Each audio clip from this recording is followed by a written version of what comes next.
Welcome back. Dr. Ilana Gelman here, naturopathic doctor. So today we're going to talk about allergies. I'm getting some really good requests from some of the community members asking about this, and I understand because the pollen count is so high here in San Diego. It's really bad allergy season.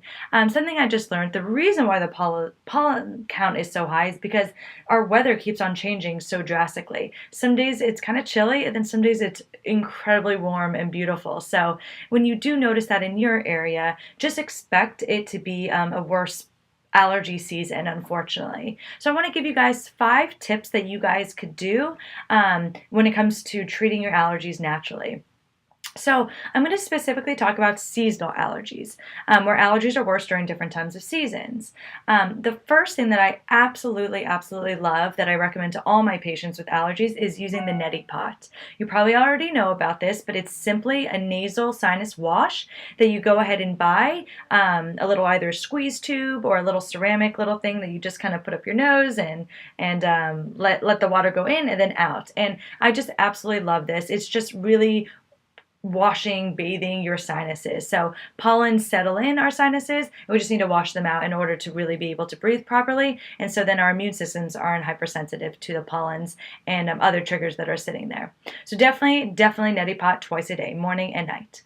The second thing that I do with all my patients is I use homeopathy. I know I talk about this a lot, but homeopathy is an individualized medicine that is just fantastic when it comes to chronic allergies. I get really great results, but it's very individualized medicine.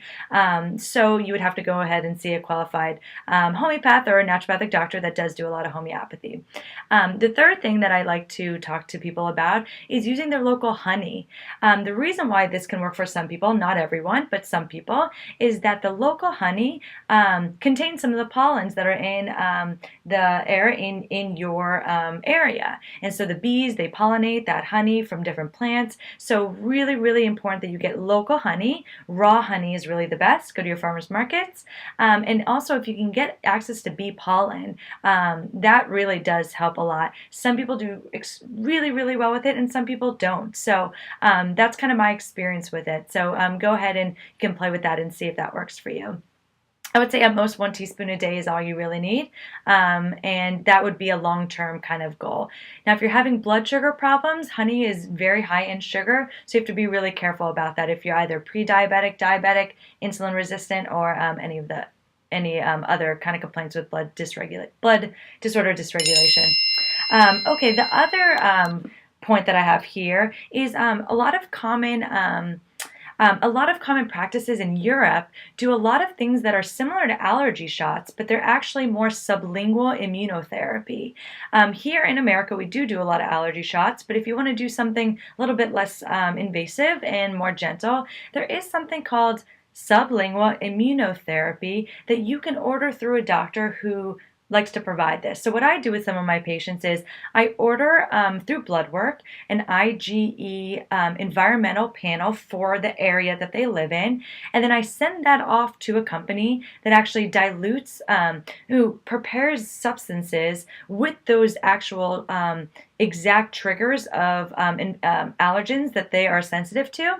They dilute it in small doses, and then they prepare these immunotherapy sublingual drops that the patient will take then every day. This just gives them a little bit of access to the actual trigger, and then your immune system will then fight it on its own and build up its own immunity. So similar to allergy shots, but it's sublingual drops instead. So the company I like to use is called Silt, and I'm sure that there are other companies out there, but it's just another type of therapy that you can look into.